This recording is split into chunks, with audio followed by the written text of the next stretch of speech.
see dudes like smashing big 2-liter drums of full fat milk and pizzas. I'm bulking, bro. She just wanted to be friends because I was fat. You can very often put your business ahead of yourself at the expense of your health and your social life and all these other things. If you're unfuckable because you're that much overweight, I mean, good luck. The skinny, underweight, drinking too much, partying too much, not treating myself well. Robbie couldn't eat Mexican food every single night when he wanted to lose 50 pounds. So there was some level of sacrifice.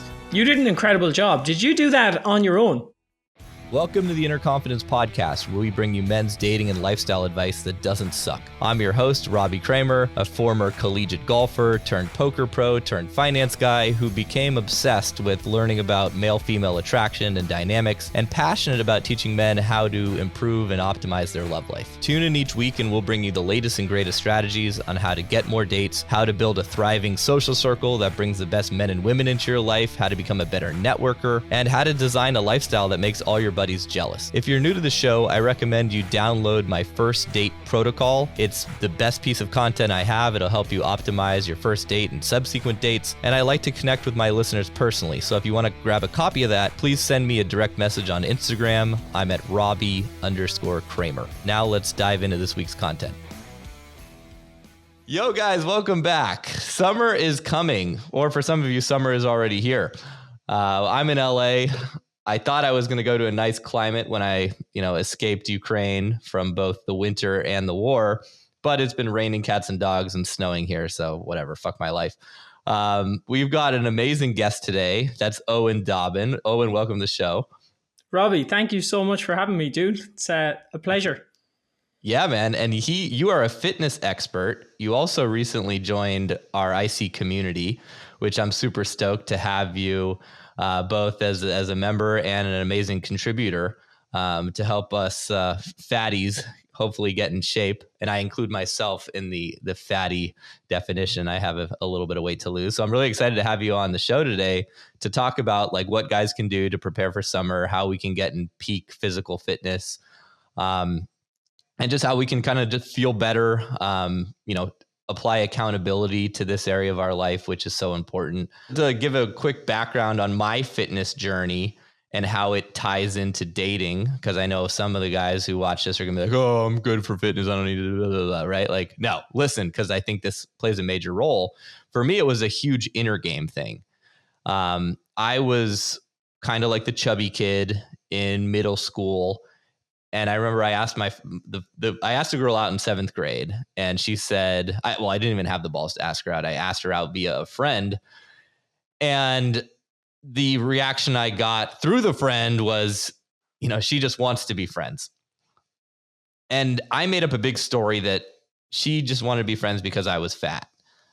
And looking back, that probably wasn't true because of other factors, but that's still the story I made up, and I held on to that story. So I didn't ask another girl out until the end of my junior year of high school. So there was like a 7th grade till like 11th grade, like a 4-year period where I was just terrified of showing any sort of attraction or interest in a girl.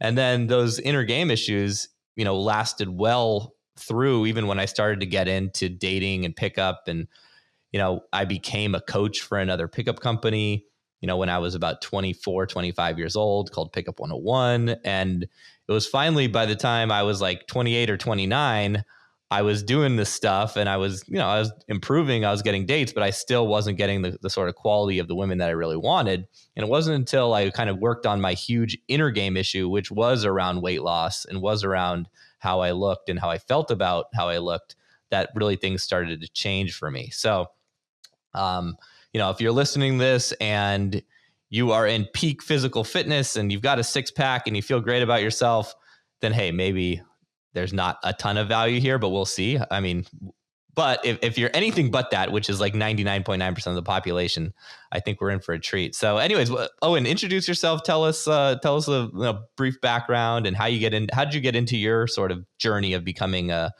fitness expert and a coach? And you've got a community kind of similar to mine, as far as I know. For sure, Robbie. Yeah. So much good stuff that you touched on there as well, which I'm sure we'll touch on further into the podcast. But to give you the elevator pitch, my name is Eoin Dobbin.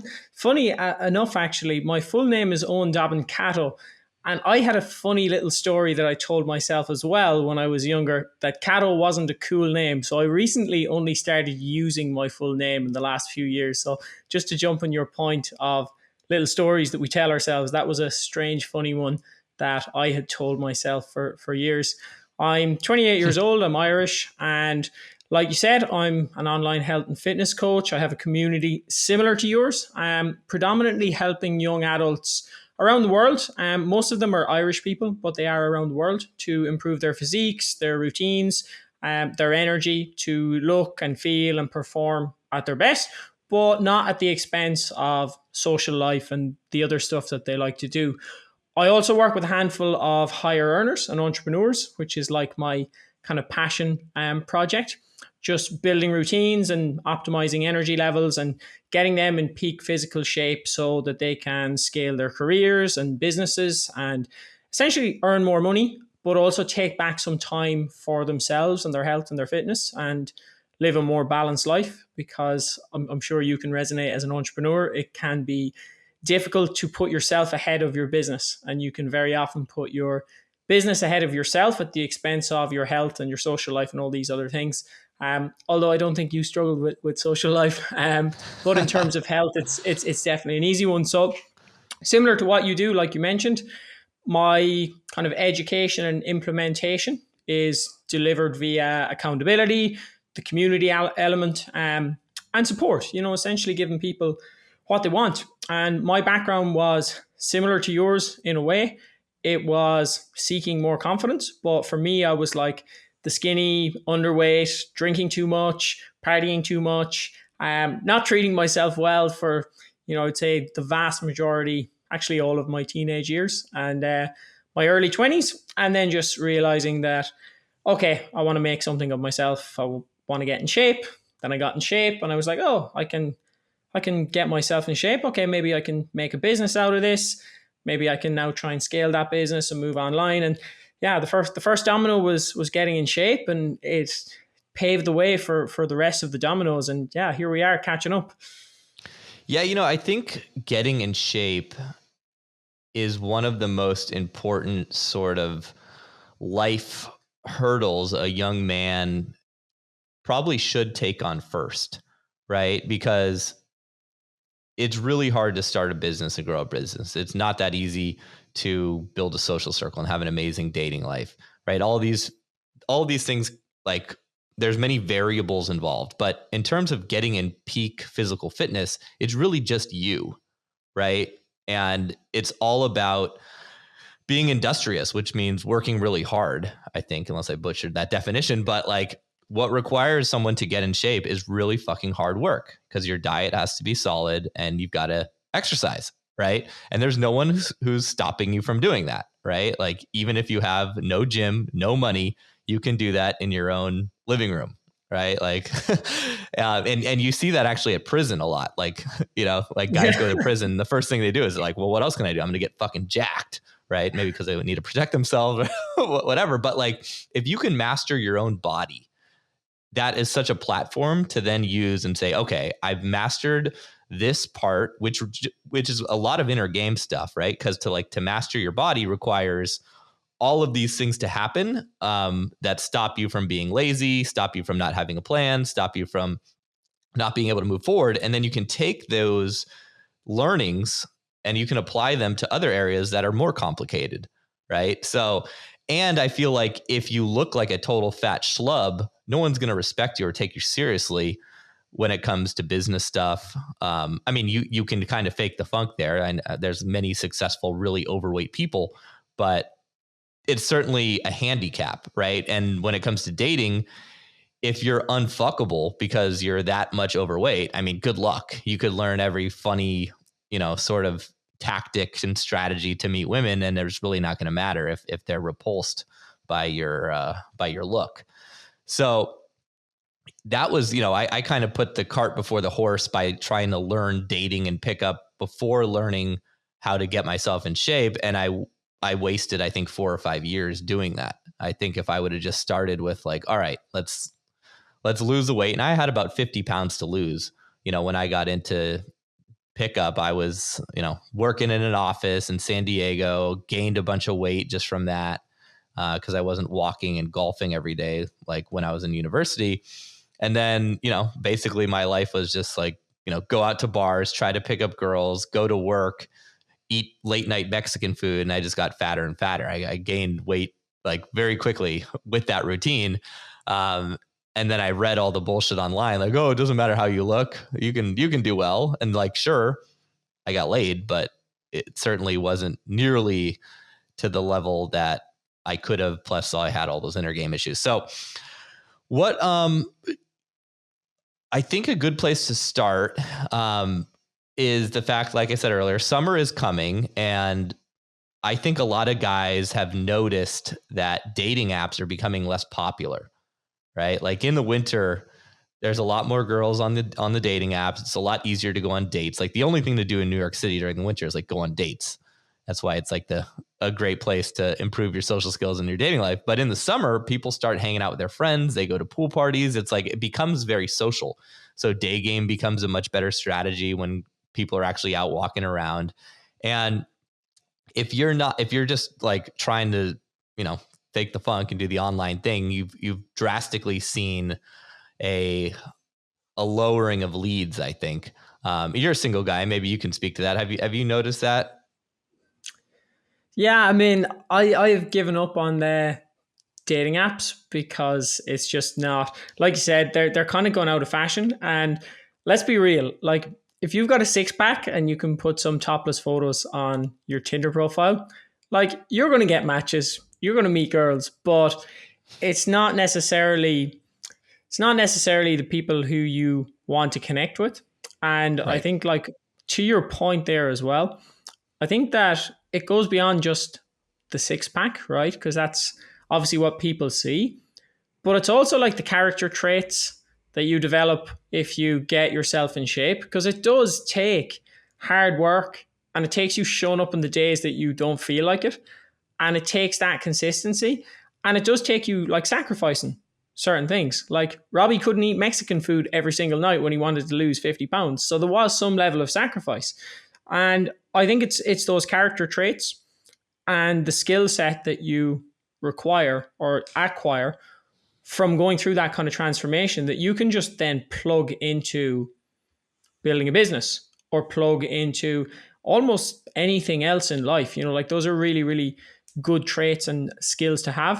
And I think then obviously, yeah, with the rise of like online dating and through COVID and that kind of stuff, it's like the guys with the six pack were cleaning up. But I do feel that is now dying out. And I do feel that, yeah, if you're going to be at the pool party, like you're going to be in competition with the other guys who are at the pool party. And, if there's half of the guys who are in great shape and half of the guys who are not, it's not to say that you can't do well as the guy who's out of shape, but you're stacking the deck against you, So I definitely think I avoided pool parties like the plague. I remember when I lost weight. I'll show you my before and after. This is from 2011. But the first thing I did after I lost weight was I went to Vegas, and I went to a Vegas pool party. Been to one of those. What's that?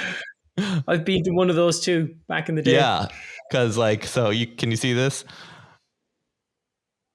Yes, man. I've seen this transformation before. By the way, I don't think I've ever congratulated you on it, but you did an incredible job. Did you do that on your own?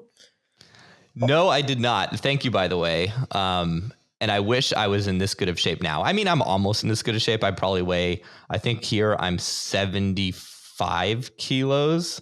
Now I'm 80, and after living in Europe so long, I've converted my to the metric system. But like 180 pounds, I think here I'm like 175, and I'm 5'10" or 178 centimeters. But yeah, do you think it'd be useful for me to kind of share what allowed me to get there? For sure. Am I right in thinking there was a bet involved? There was a bet involved, and that's the only thing that worked for me, because I had tried every diet, tried the Atkins diet, low carb, like you name it, I'd try it. And I would do what everyone kind of did, which was I'd get excited for the first few days. it would feel like this fun new thing. And then, around the 2-week mark, it started feeling really hard. And then I would typically kind of be totally off the diet by like the end of the month, and probably gained a few pounds in the process. So my trend, from age when I started really trying to lose weight, which is around probably the age of like, towards the end of college, my trend was upwards to the tune of like 50 or 60 pounds. Because I was normal in college. Like I wasn't as skinny as I was in the after photo.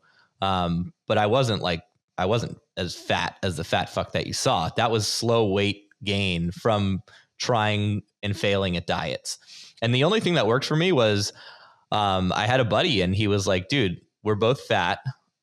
I'm going to go on this crazy weight loss bet, which was also a poker bet. He was like a professional poker player, and he did a proposition bet where saying like he had to beat this guy in basketball, tennis, and he had to get to a certain weight loss or he was going to lose like $100,000.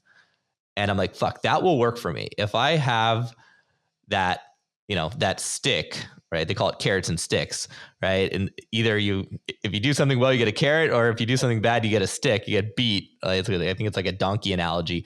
But I knew if I had that stick and I could lose money and an amount of money I couldn't afford to lose, I'd lose the weight, because I knew that would kind of get that accountability would work. So I'm like, okay, I'll join that bet. I'm only going to bet 5,000 because that was the amount of money I couldn't afford to lose. But that's what allowed me to lose. I lost the weight in 100 days. It was certainly helpful that we were kind of like living together and we were buddies. So we were, he was kind of training me, and I was maybe like a couple weeks behind on his journey. So I do want to give a lot of credit to like his sort of mentorship and pushing. I think that was insanely big. But that, he was only around for like the first month. The last 2 months where I lost, the remainder of that 60 pounds, I was on my own. And the bet, I had all the motivation from month one, and then the new habits, the workout habits, the eating habits, the diet. And then it was just kind of cruise control, and the weight just kind of flew off. So I'm curious how my journey relates to what you typically see as best practices. So if you're taking, maybe we can do a couple different case studies. Why don't we, if you think that's a good idea, take a guy who's like, maybe how fat I was, like 40 or 50 pounds overweight, who was like close to being unfuckable, right? Because at that weight, I was pretty close to unfuckable, like by any girl who was like relatively cute, right? And then maybe take a guy who's maybe at my level now, which is I'm in decent shape, but I'm not like excited to take my shirt off, versus someone who like who you're going to, take off your shirt and people are going to be impressed. So I feel like those two case studies might be helpful, because I feel like most guys will kind of fall into one of those categories. For sure. Yeah. They're two good categories as well, because they kind of cover everyone. You're either completely unfit and out of shape, and you need to like make that first leg of the journey. Or, the other thing that I see a lot of is people who are pretty fit, who've gone to the gym for years, but they're missing like that last 20% to have the wow factor, right? So they're always like, they look pretty good with the t-shirt on, but they're like maybe a little bit disappointed when it comes to summer and they don't have the six pack, but they're like fit, healthy guys too. So I totally, and I've been the guy who was underweight, and I've been the guy who was like then in shape. So I've kind of gone through that journey. I haven't gone through like the losing a lot of weight, but it's exactly the same process, just in reverse. And I've done it with tons of clients. Like the reality is there's a lot more people overweight than underweight. There's actually more people die of obesity than starvation in the world these days, which is crazy, right? Wow. But 80% of the people who come to me, and I would say come to most online coaches, it's for losing body fat. And they're probably in that first demographic, the people who have like maybe 20, 30, 40 pounds to lose. So there's a few things. What do you see as harder? Someone who's really skinny, like you were, trying to gain, mass, or someone who's fat trying to lose? I think it's really individual, Robbie. Like, and everyone is so individual, like I can give you an example of one of my clients. I won't give you his details, but He's a guy who's been in the gym for ages, and he works a stressful job, and he's trying to grow and get bigger and put on muscle mass. But he works a stressful job, and when he gets stressed, some people stress eat, right? He does the opposite. When he gets stressed, he doesn't have any hunger. He loses his hunger. So for him, it's more difficult to gain weight. Whereas somebody in exactly the same scenario as him may stress eat, and they may have the opposite effect of stress. So it's really individual. Both can be challenging for sure. And, there's even that middle ground in between of maintaining what you've got, which for me personally is actually the most challenging bit, because I work really well when I'm like, okay, I'm locked in. I'm doing this. Right. And then it's like, okay, now I'm going to maintain, and I get a little bit sloppy. And then 2 months later, I'm like, okay, I let myself go a little bit. And that's happened to me numerous times. And like, my version of letting myself go, because it's my job, like other people would say, you haven't let yourself go. What are you talking about? But for me, it was like, I know that I slipped up a little bit. But for the people in question, so most people will want to lose weight. And you made a good point earlier about when you put on the body weight, and you mentioned that you'd stop golfing and you'd stop walking around as much. And like, that is one of the biggest factors at the moment, is just that people are not active enough. Mm-hmm. And we have sedentary jobs, we have laptop based jobs, everything is so convenient. Press of a button, your Uber is here. Press of a button, your food is delivered, not even to your building, to your door, right? Up the elevator, to your door. Everything is just at the touch of a button. Even in terms of like going and walking and coming home with bags of groceries. For a lot of people, that doesn't exist anymore. It's delivered to your door on time at a certain day. So like, the first thing is that we're not moving enough, generally speaking. And the second thing is that we're eating a lot more, and that we're not having to go and work for that food. So right.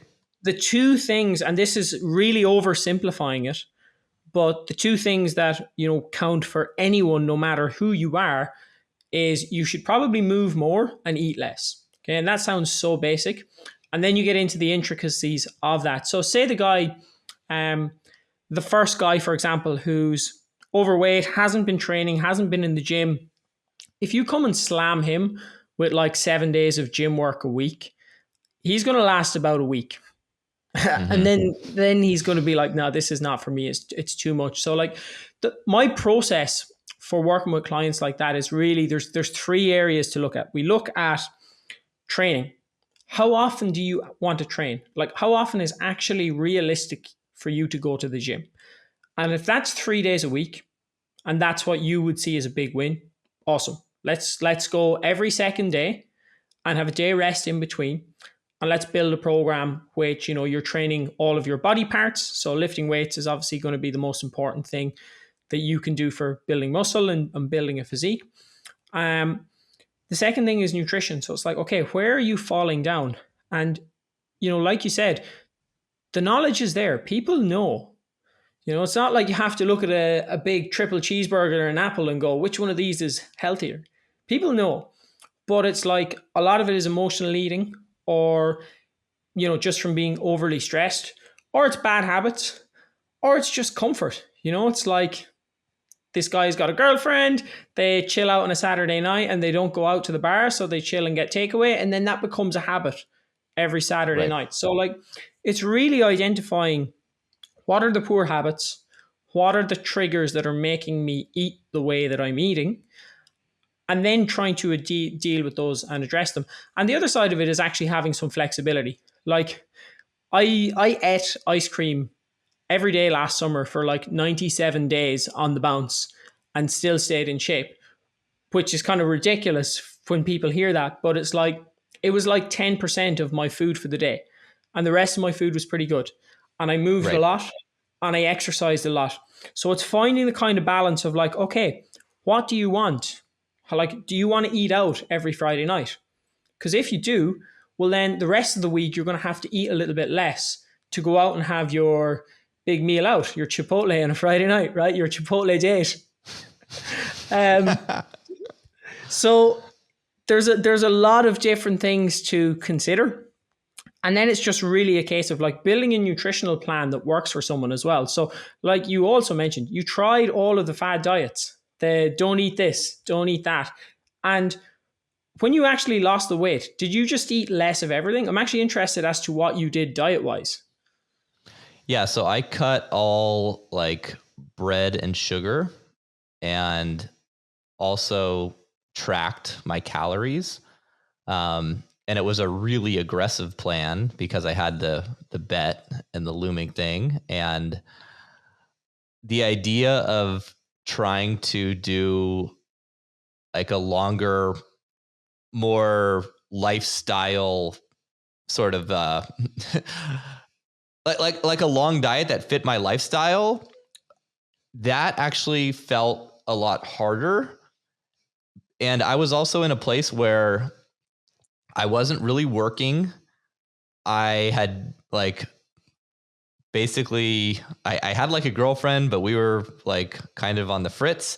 And I was able to focus like 100% on fitness, which most people cannot.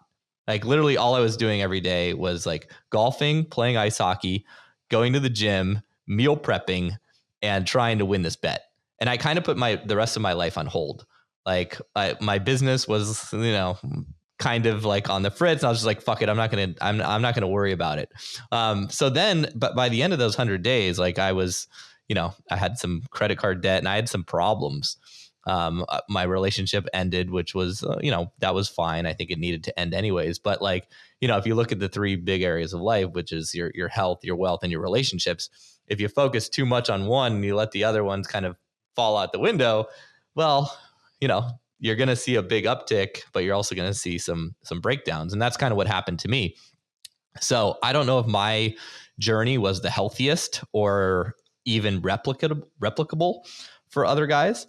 But that's what I did. And then the maintenance mode after that, that's where I had to kind of tweak everything. And I agree that can be the more challenging part, because it's like once you hit that goal and you celebrate, it's so easy to just kind of slip back into old habits and gain all the weight back. Like I was looking at a stat the other day that said the participants on that show, The Biggest Loser, I think from one season to a few years later, every single person except for one had either gained all the weight back or gained more. And only one person out of like the 20 or 30 or whatever they have actually kept the weight off, which is shocking, right? Yeah. And the other interesting stat that's the same as that, it's the Lotto winner stat, where Right. like 10 years later, almost every Lotto winner has blown all the money. And it's exactly the same thing. They didn't take the time to build the skills that they needed to keep the body weight off. And that's really where it comes down to like the longer term approach. Now, what you did can work, and it does work, but only if you have one special ingredient, which is essentially what me and you do for a living, part of what we do, and that's accountability. Because you will do it when there's something at stake. You will do it Right. when somebody else is going to be on your case saying, why did you not do that? Or when you feel you're going to let somebody else down, or when you feel you're going to lose a big chunk of money that you maybe don't have, you're going to do it. Right. If the pain of not doing it is great enough, then you will do it. It's why paid things work and free things don't. Generally speaking, free things don't work. You can give all of the information in the world to people, but very few people will actually action it, because it's not just the know-how, it's the implementation. And I mean, okay, so the know-how, and you mentioned calories there, and just I'm going to pull it back a little bit in case someone's listening in that doesn't really understand, but calories is essentially just the fuel of the human body. It's the very same as you put gas in your car. If there's no gas in your car, then your car doesn't go. However, if there's no gas in the human body or no calories, you actually have stored calories, and that is your body fat. So when your fuel tank is empty, for want of a better kind of phrase, you're going to start utilizing that stored body fat. And any diet that basically What about the people that say, well, but you're also going to use your muscle and then I'm going to become a skinny little twig? Yeah, well, if you do it right, you won't. But if you do it wrong, for sure. So if you think about and this is a really extreme example, but if you think of a hunger striker, right? That's somebody who stops eating full stop and loses everything. Body fat, muscle tissue, even their bones and stuff start to degenerate over a long enough time period, right? Mm-hmm. But if you look at someone who stands on a bodybuilding stage, they could have the same level body fat as somebody in their last week of life on a hunger strike. But they're two completely different people, right? They're completely different. Even though the amount of body fat that they have in relation to the rest of them is the same. And the way that you preserve your muscle tissue is by lifting weights, heavy weights, like getting strong, because your muscles are only, the human body is adaptable, right? It's everything we do is adaptable. You talk to 1,000 girls, your body is so used to talking to girls, right? You're adapted to being a social creature and talking to girls. Right.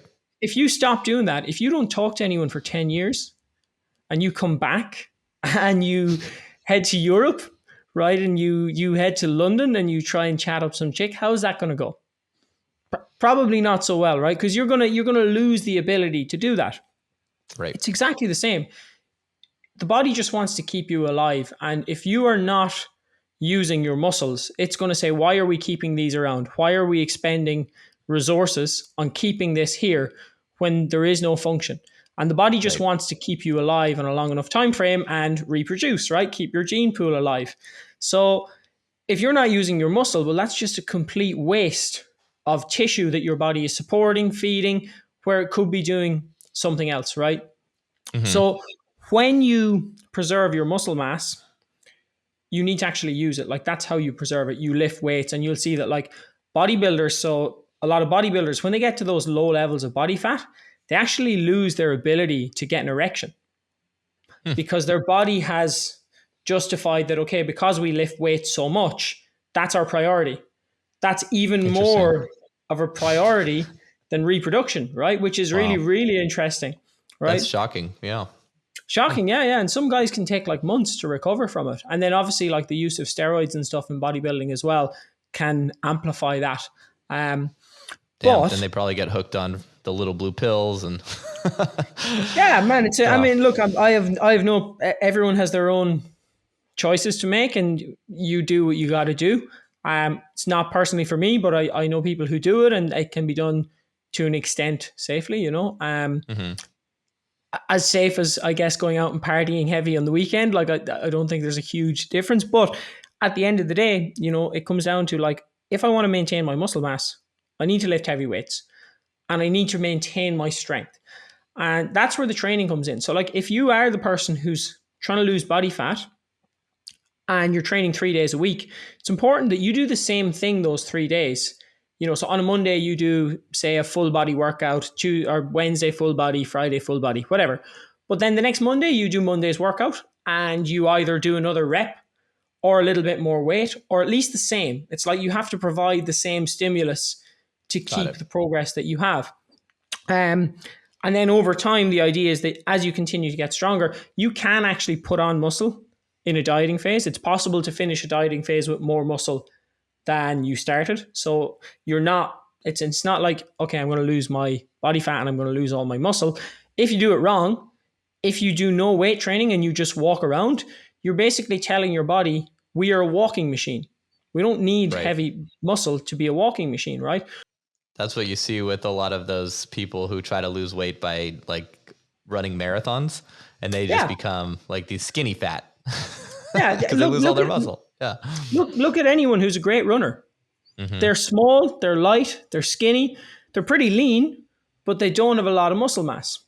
Right. You look at somebody who is a bodybuilder, it's the polar opposite, you know, because they've trained for something different. So when it comes down to like body composition and how you look, the training is a huge part of the muscle mass that you keep. With calories, right? So as I was saying, that is your like fuel. And maintenance, all the term maintenance means is that you're maintaining your body weight and you're maintaining like the number of calories, the number of energy coming in as is going out is the same. It's at maintenance. And if you eat at maintenance and you lift weights, you will like maintain your physique. If you eat a little bit less than you need, you're going to start using up stored body fat. So for anyone now who's like, I want to have a six pack by summer, you need to find a way to get yourself into a calorie deficit where you're consuming less calories than you need. And your body is going to start utilizing your body fat to make up the difference. Now, this is where it's like, okay, now this is the lifestyle thing versus just cutting everything out. What you did worked because you cut out like bread and sugar. For a lot of people, they won't be able to keep that up. And they will do what you've done before, where they do it for 2 weeks and then they bounce back. And then they go through this cycle of stop, start, stop, start, stop, start, because they want it fast. They're like, I need to just do it now. Monday, I'm starting. But the reality is like the amount of time bounced between stop, start, if that had just been a consistent 6 or 12 month period, they would be in a way better place and they'd actually have the habits and the behaviors. Now, there is a place to push things. So like I have a client who's just come on board with me and he's done incredibly well with a sustainable approach in the first 6 weeks. And he's done so well that we're like, okay, let's push it a little bit. Why not? Like, let's pull the calories down. Let's see how you get on. We can always pull back up, but he's aware that this is like what we're going to do now is a little bit less sustainable, but it's like we're doing it for 6 weeks. We're not doing it forever. And we can kind of move back up if we need. But there is a really important part of just like general walking and stuff as well, because walking itself is not going to waste muscle mass. It's just not giving your body the signal to put on muscle mass. So if you have those kind of 3 areas where it's like my general activity, how much I move, your ice hockey, your golf, your activity, like one thing that I program with all my clients is an active recovery day.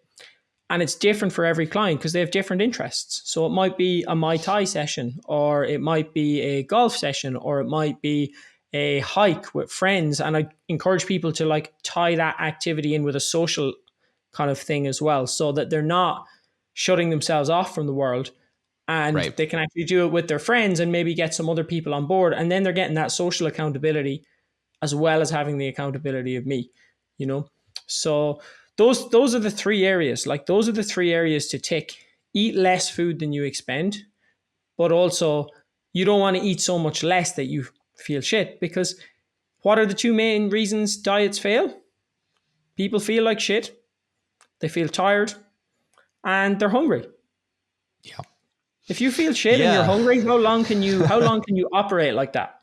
So you need to find the balance where you're eating less than you need, but not excessively less. And I think just if people are like, okay, but what does that mean?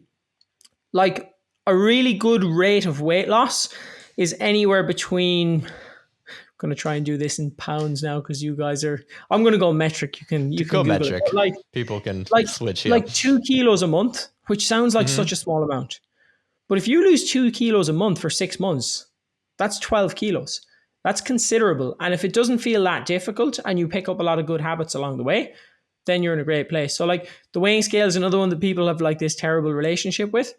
But if you use it and just use it as a guide that you're in the right direction and don't beat yourself up when it fluctuates or goes up and down, it can be really, really helpful. Sorry, there's a lot in there. No, that's great. I actually want to tell you what my current plan is, because I think it pretty much matches what you said, and hear if you think there's any holes in that plan. Because what I was doing probably for the last year and a half was I'd gain a little bit of weight, because my tendency when I don't have like a strict sort of maintenance thing is I love pasta. I love, desserts and that sort of thing. Like I love salty, savory foods. And then I'll notice I'll like creep up a little bit in weight, and then I'll go back on the keto diet. And I'm pretty adept to a keto diet. Like I can do it. I like it. And what I do like about the keto diet is you can, well, I don't know, maybe this is a misnomer, or maybe it's because I'm also doing it with intermittent fasting. So I think my caloric deficit is happening when I'm on keto. But I'm eating, like I'm crushing avocados. I'm eating a lot of fat. I think some days my caloric intake might be higher, but I think over the long run, even though I'm on keto, I'm definitely at a deficit. So basically what I was doing was like eat like shit, do keto for a couple months, and just maintain, right? But Now I'm to the point where I've just been on keto for like 3 months and I feel like I've hit a plateau, and I'm also getting sick of keto.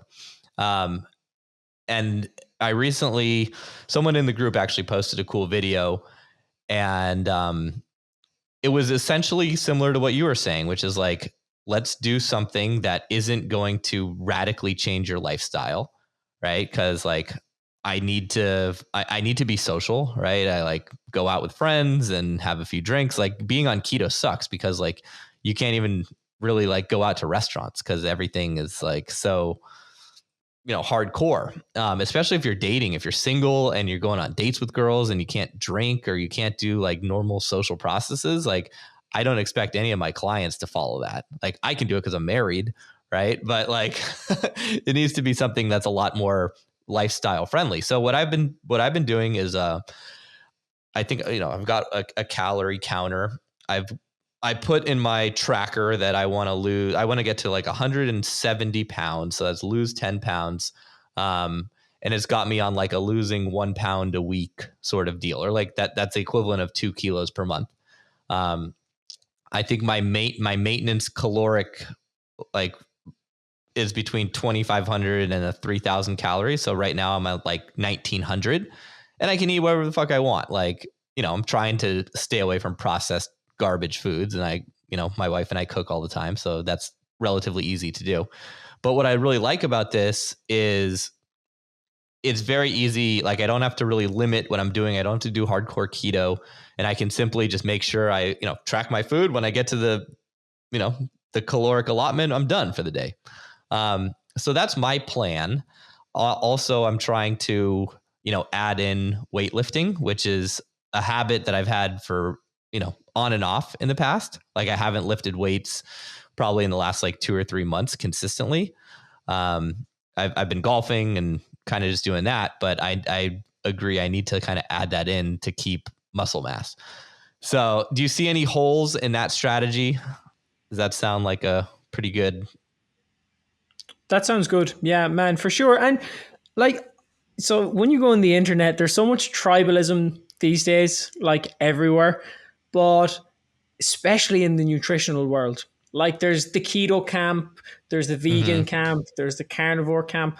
And honestly, like I'm not in any corner. Any of them can work for the right person. Keto absolutely works for a lot of people. But I would say for the vast majority, it's not really a feasible option for the reasons you mentioned. Like, especially if you're a guy who's going out dating, socializing, like it's kind of hard to live on avocados and like those types of foods and not be able to have a drink or not be able to go out and have pizza or, these kind of like social norms that we like to do. So Right. I'm absolutely not against any diet, but just for me personally, I wouldn't be able to do a keto diet. I wouldn't be able to do a vegan diet. And I wouldn't be happy doing them personally. Yeah. And that's the good news. You don't need to tie yourself to a camp. And what you've described there is exactly what I would recommend. So like if you're about 500 calories under what you need, say your maintenance is around 2,500 and you're at 1,900. So that's like 600. That's fine. If you're about 500 under what you need, that should, give or take, everyone's a little bit different, but they say that a pound of fat is 3,500 calories, right? So that would equate to a pound of fat a week because that's 500 calories a day. You're probably a little bit above that if you're 600. But if you can do that consistently and you feel good, and like that's one of the things I check in with my clients on each week. It's like, of course, we check pictures and we check like body weight, but we also check rate your hunger out of 10. And if you were, 1 being starving, 10 being really satiated, if you're like consistently a 2 and a 3, you need to get more food in because you're not going to be able to be hungry for 12 weeks. You might be able to be hungry for 2 weeks, but not for 12. If you're really shot with energy and you're trying to pull calories down, it's like you can't keep burning the candle at both ends. So it's kind of finding the spot. And if you tick off 3 weeks of 1,900 calories and you feel good and your body weight is coming down and you still have that flexibility, then that's absolutely perfect, And like what you can do as well. So there's loads of strategies as well. And I know guys who are listening to this podcast might be thinking about, I want to get in shape, but I'm also going out on dates. I'm also meeting girls. I'm also like trying to build my social circle, my social life, my social skills. Like, it's hard to do that without food and drink, right? It's a big part of how Right. we socialize. So really, really easy example here is like, say somebody who, and most guys, you know, if they're walking 10,000 steps a day, gymming a few times a week, there's very few guys who need to eat less than 2,500 calories to kind of maintain their body weight, you know? Like, most guys are going to be able to eat that amount of food. So if you're eating, like, say, 500 calories less than that on average a day, that doesn't mean that you actually have to eat that number of calories each day. It doesn't mean that you have to eat, say, 2,000 every day. And you alluded to this already with the keto diet when you were losing weight. You were overeating some days, but the majority of the days you weren't. So even the days Right. where the calories were high, it's like, if I spend too much money 2 days out of the week, but I make more money in the other five, if I finish the week in the green, it's all good. And like, Right. it's the same with your fat loss, you know. So if you're someone who goes out on a date, say every Thursday and every Sunday, right? Good dating days that are not clashing with weekend plans on Fridays and Saturdays. So if you're a guy Right. who goes on a date every Thursday and every Sunday, and you maybe go out and have some food and 2 or 3 drinks or whatever you do, you can simply just account for those as being higher days. So say your target is 2,000 calories per day, 7 days of the week. That's 14,000 over the course of the week. So instead, you can just count in Thursday and Sunday as 3,000 calorie days. So they're higher calorie days. And then the remainder, I'm not going to do the maths because I'm going to butcher it. Or the math. You guys call it the maths, don't you? Math. Math. Yeah. We call it maths.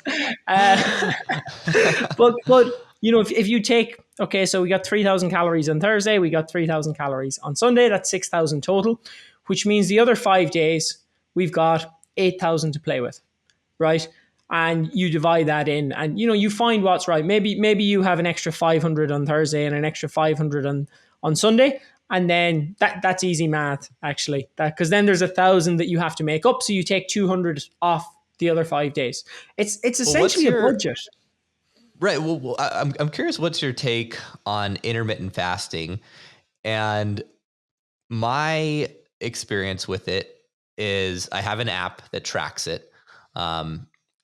It's very gamified, which is, you know, like the app will make you feel like you're doing something hard and you get rewarded for it, like, because it's tracking, you know, the 24-hour clock, and you see like this fasting window going. And also, I mean, this is maybe bullshit, maybe not, but there's some studies that show that like between hour like 12 to 16 and 16 to 20 of a fast, you're like burning nothing but body fat, right? And then those feelings of hunger, it's like you kind of feel like, oh, that's my body eating the fat. So when I lost, you know, I lost a little bit of weight about a year and a half ago when I first started dating Maria.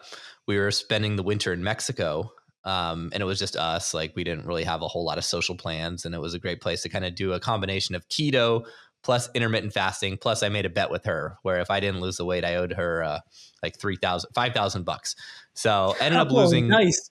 Yeah, I ended up losing 9 kilos, doing keto plus intermittent fasting plus the bet, right? The accountability, all those three, and I lost the weight within like 2.5 months. You know, just crushing Mexican food, but not eating the tortillas, of course. And I think what allowed me to be in that caloric deficit was the intermittent fasting.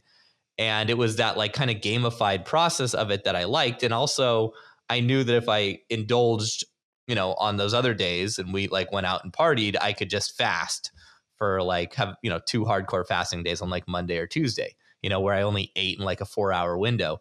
So I found that to be suitable for my lifestyle, and I kind of like adapted it to that. So any problems with that approach? Do you like that approach? I personally really like that approach. Yeah. Mm-hmm. I used to do 16-8 because it Mm-hmm. just suited me. So 16-hour window, and I would eat between like depending on, I've done it a few different times, but maybe between 2 p.m. and 10 p.m. at night. So basically what that would look like would be I would just wake up in the morning and I just have a couple of coffees throughout the first few hours of the day, get my work done. I found it was really good for productivity because you just kind of get straight into work. Do the coffees have to be only black coffee? Like I heard if you eat anything, then it like fucks up the fast. So like, would you take like a cappuccino with a little bit of milk, or would you just go straight black coffee? Yeah, so I've done both. And really, so what's actually happening with intermittent fasting and why it works well isn't really the fact that you're fasted. It's more so the fact that you're not eating, right? Which I know sounds like it's the same thing, right? But it's more so if your eating window was 12 hours, the likelihood of you eating more is like 3 times higher than if your eating window is 4 hours. And like the other thing is when you're fasted for 16 hours, you're hungry, but your stomach hasn't been used. So you can't really come and hammer it with like a full day's worth of calories. And it kind of means that when you do eat, you're satisfied a little bit faster. So I used to think that, like fasting is so good for gut health and this. And like there is studies that all prove that, but it's like on more extended fasts. It's like 30 hours, 36 hours, where you're like completely emptying your system of everything. Right. And it's just like water and stuff. So what I would say is that like, you're not going to do any damage to your fast by having a cup of coffee, with a bit of milk or whatever, or like even a cappuccino. But, maybe then you're like, oh, but I taste the milk and I want food. And maybe like mentally it will derail you a little bit. But in terms of like why it works so well, and a lot of entrepreneurs are big proponents of intermittent fasting. And it's not surprising. Dude, sorry to cut you off. Just to add in, I'm right now at hour 15 of a fast. Like I stopped eating at 6:30, last night, and now it's 9:30 a.m. So maybe my math is wrong, but maybe I'm at 16 hours. Or no, 15, right? 9 plus 12. That's what the fuck. I don't know what I'm at. So no, I'm at 15 hours. 3 plus 12 is 15. Okay, there we go. But I feel good. I had a cup of coffee, when I woke up and walked the dogs. And I always feel like around between like the 14 to 18 hour mark of a fast, I have a lot of mental energy. Like I feel sharp, I feel focused. And even if I go and work out during like the end of a fast, I feel like I can actually lift more. I even tracked it when I was doing that, the diet I mentioned in Mexico. I could lift more weight towards the end of a fasting window than after like, a normal eating period, which I found really shocking. Yeah. And that's interesting, man. And this is the other thing. I have some clients who fast and who skip breakfast. And I have some clients who would disown me as a coach if I asked them to skip breakfast. So again, right. it comes to finding what works for the individual. Now, I am also a big believer that if those clients gave it a go and actually lasted long enough, that they would adapt. Because I bet for you, the first time you ever did like a long fast, it was like pretty weird and torturous. And now it's just normal. Now right. You're used to it. It works well. It suits you. And for me, it always suited me because it was like a double barrel thing. It was like, well, I don't even have to worry about breakfast. I don't have to worry about food. I can wake up and I can get straight into my laptop. And what you mentioned there, that like focus or being like tuned in, that's your body going, hey, dude, we're starving. Biologically, we need to eat, right? This is your biology telling you we need to eat, and you're on the alert because your body notices that there's something wrong. But you can like, your body doesn't know that you're doing a fast. It just knows that you haven't eaten in 16 hours and it's going, dude, if this happens for another 10 days, you're gone. Right. Maybe not 10 days. So like all that stuff is so hardwired that you're actually on the alert because your body thinks you should be out hunting for food, but you can then channel that into going to the gym or channel that into your work or channel that into, whatever it is that's important. So like it comes down to context. Like what I wouldn't do is prescribe intermittent fasting to somebody who's like struggling with, say, emotional eating or like binge eating, because it can reinforce that restrict, restrict, restrict, binge eat, restrict, restrict, restrict. So like there's caveats to all these things. And it's like, is this the right strategy for the person? For Robbie, this sounds like an awesome strategy. For me, the same. You know, I'm like, I can happily get stuck into a couple of cups of coffee and work and just forget about it, you know, really. And then, you know, have that little mental challenge of, okay, kick another hour or two out here, go for a walk, take my mind off it. Whereas for other people, they would really be in their head about it. And it would maybe reinforce that they would be binging. You know, they might like fast for 4 days and then like sit in their house and eat everything for like 3 days. So it's like being careful with how you use those powerful strategies. But I do think it's a powerful strategy. I'm a fan. Cool. I appreciate the confirmation there. Makes me feel good. What about for the guy who was kind of more in your boat? Like, let's say you're a little bit underweight. You're a bit embarrassed to take your shirt off because you feel like you're just too skinny, right? Summer's also coming for you. And you obviously need to put on muscle. So what's the process there? Would you recommend kind of the flip side of what I'm talking about, where you're going a little bit above your caloric sort of maintenance plus adding in like a very specific sort of gym weightlifting component? For sure, yeah. But there's a slight difference. In fat loss, the priority is the nutrition, because you can very, like, no one's going to complain if they lose fat too fast, right? Right. If they lose body weight and fat too fast, who's going to be upset about that? But on the flip side, if you're trying to gain muscle mass, what you don't want to do is just eat everything around you and get fat, because that can happen quite easily. And that's also a trap I've fallen into, where it's like, bulking season, bro, right? You've definitely got a bulking season meme somewhere. Like gaining season or bulking season, right? And see dudes like smashing big 2-liter drums of full fat milk and pizzas. I'm bulking, bro. Right. But what happens is you just get fat. And after 2 months or 3 months, you call off the bulk and you start like cutting the body fat again, because you feel shit about yourself. You feel sluggish. You put on a lot of fat. So you do want to be in a slight surplus, or like have slightly more calories coming in. Again, probably like 500 more than you need. But, you know, you could even be like 300 more than you need. So if you can kind of figure out, well, look, I've been eating 2,500 calories for the last week or two. My body weight hasn't moved. I can pretty confidently say that that's my maintenance. I'm going to add like 300 or 400 per day on top of that. And then make sure that you're lifting weights properly, because that's the only, lifting weights properly and working your muscles is the only way to give your body the signal to put on muscle.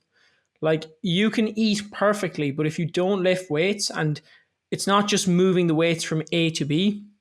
If people are like, well, how do I lift weights properly? Some words that you can Google are tempo, control, contraction. If you Google those 3 words, tempo, control, contraction, and then just put weightlifting after them, that will explain like some of the basics. It's basically the speed that you're actually moving the bar at. You know, you're not just firing it out and using momentum. And you see dudes with like 40-pound dumbbells swinging their hips, and it looks like they're kind of like trying to have, it's kind of like, I don't know, it's like some sort of weird standing sexual maneuver that they're doing as they curl the biceps up, right? Like the chicken dance. It's like, dude, how much are you actually working your arms and how much are you working your ego, right? Whereas dropping the weight down and taking the 10-pound dumbbells and doing them super, super slowly so that your arms are burning is going to get you a much better result. So that's the thing. Focus on your training first. I had a guy come on who gave some advice on the podcast many, many episodes ago, which stuck with me. And he was like, if you can do one thing in the gym, or 2 things, he said, squeeze the bar as hard as you can with whatever you're doing, like the dumbbell or the bar. Go fast on the way up and really slow on the way down. If you don't fuck that up, he's like, mostly you'll be okay. Would you agree with that? Yeah, for sure. And it's because, so let's take the bench press, for example, because we've all been on the bench press. Every dude in the world who's walked into a gym, it's probably just gone, the bench press. I know how that's supposed to kind of look.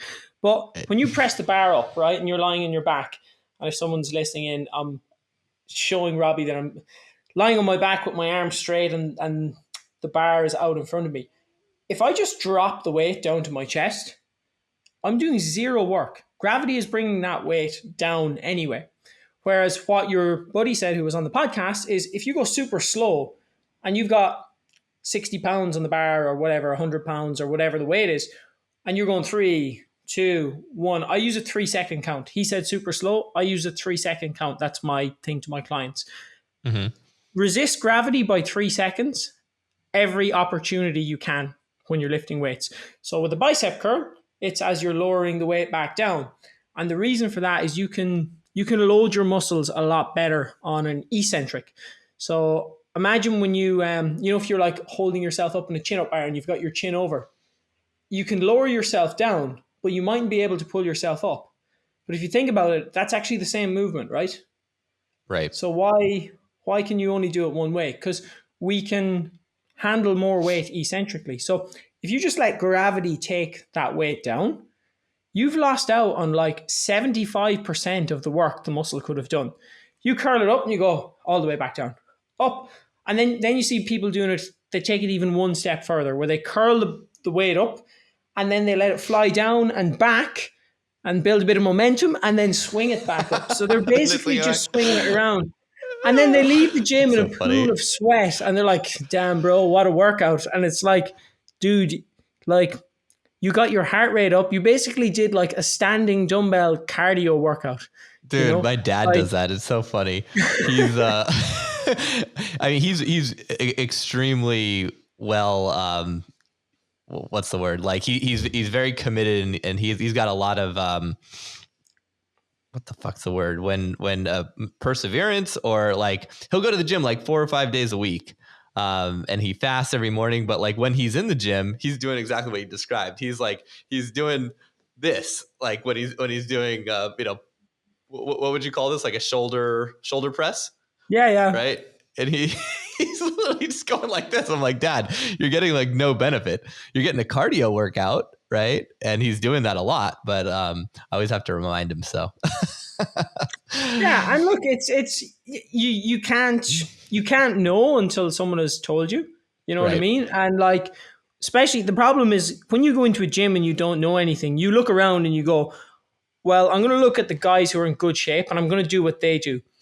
But unfortunately, and you will know this, genetics, some dude can go in and literally touch a dumbbell and start to grow muscles. And other dudes walk in there and train for 5 years and they look the same. There is a genetic component. Everyone can get better, but like, okay, you look at some of the guys in the NBA, like no matter how hard me and you train, we're never going to look like one of those dudes. Like no. You look at like people in like Arnie, right? Everyone knows Arnie. Like no matter how hard me and you train and how much juice we smash, because trust me, he did that too. Mm-hmm. We're never going to get there because we're just genetically not like him. But we can all get better. But what happens is the people who are genetically gifted never have to figure this stuff out because they just touch a dumbbell and they grow anyway. So they can go in and do the chicken dance and do everything else.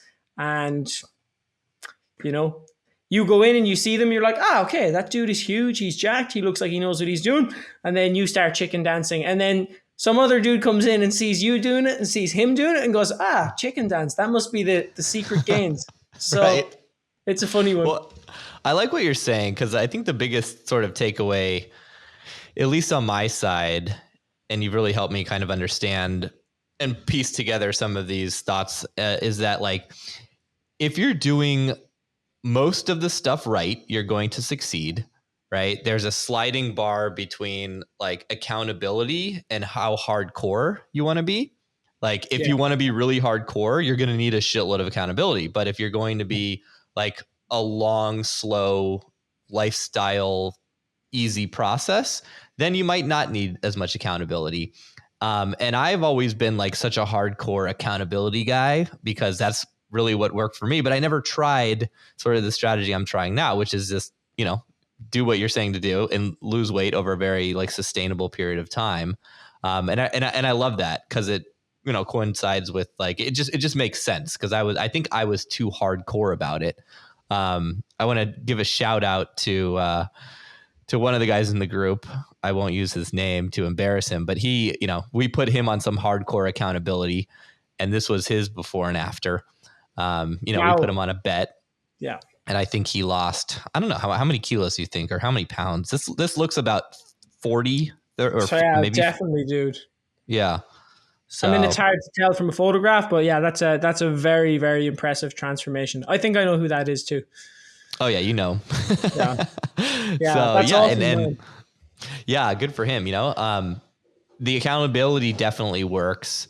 And yeah, I mean, what would you say, like, so for someone who's listening to this, who maybe wants some accountability, wants some coaching, what anything you can offer them? Obviously they can join the IC community. We're both in there. We can help you out. But for guys who are also maybe looking for like more support or, your program, where can guys find that and learn more about it?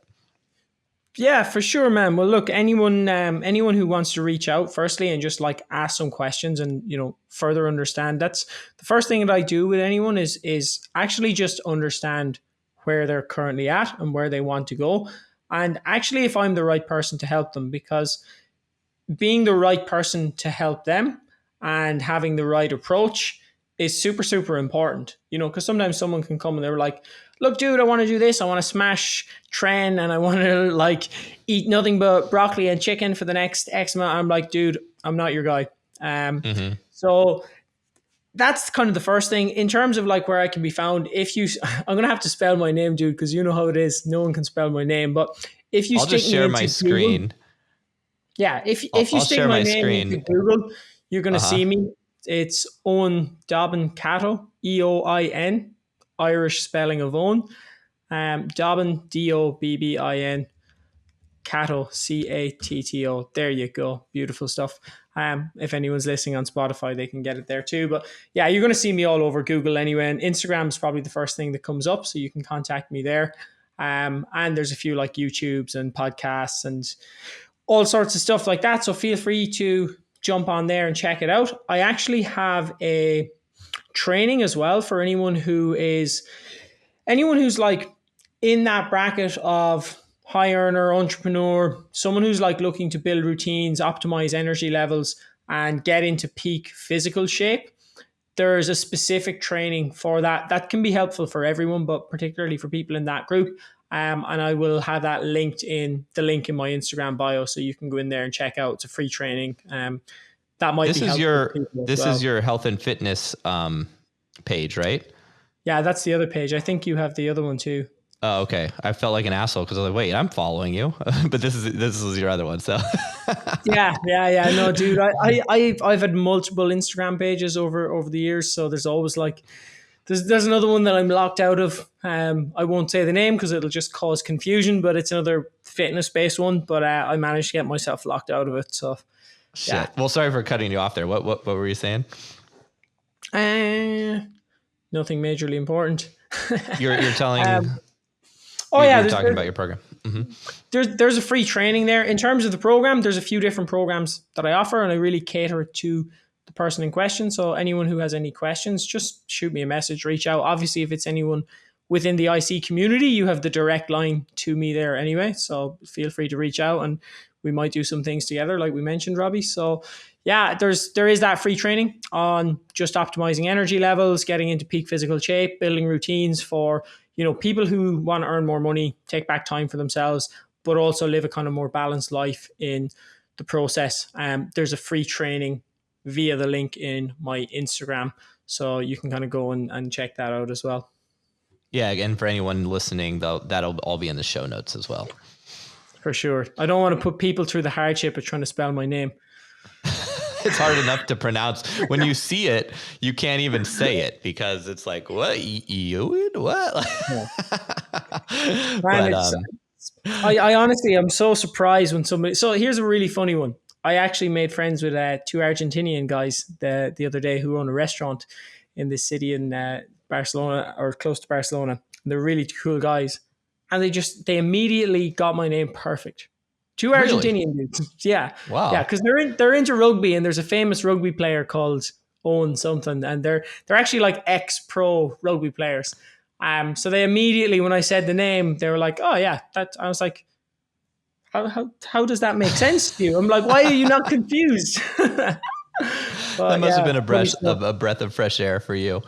Finally, it's like finally someone didn't butcher it. So for sure. Well, dude, it's been so great having you on, and I appreciate all the amazing wisdom you've shared. So looking forward to more, to more topics or more discussions like this within the community, and doing like those weekly check-ins or whatever we're going to kick off in there. Yeah, man, for sure. Definitely. I think there's so much, can I also say there's so much value in your community, like just in terms of like the accountability, but on various levels. I don't know how much you actually talk about and put out there, but just on the different calls and the different elements of life, the areas and people with differing expertise and stuff, like there's insane value in that community. So if I can bring a little bit more, that's that would be brilliant. Thanks, man. No, I appreciate that feedback, and really the value is from guys like you. You know, guys like Amir, who is like an amazing. You were on the career confidence call yesterday. Yeah. There's a lot of really awesome dudes with a lot of valuable expertise, and everyone's just sharing, their value, and we're all benefiting from it. So I'm just trying to get the right guys in there all the time. So, it's awesome to have you. You've been such a amazing contributor. We've only been in there for, a couple weeks, less than 2 weeks. So I'm excited to see where this goes. Glad I haven't been kicked out yet. Thanks, mate. I appreciate it. Yeah, man. And thanks guys for listening. We'll see you next time. I hope you enjoyed this week's episode. If you're new to the show and digging our content, please leave us a 5-star review on iTunes, Stitcher, YouTube, wherever you listen or watch. But if you're not really digging it, go ahead, just don't leave us any review at all. That'd be great. If you're feeling a little bit stuck, or you just want to optimize and step up your game, we've opened up a few spots in our Inner Confidence community. We're accepting applications if you want to join our select group of men and experience the radical power of accountability, cross everything off your sexual bucket list, and just become a beast who gets more stuff done. To learn more and apply, go to start.innerconfidence.com.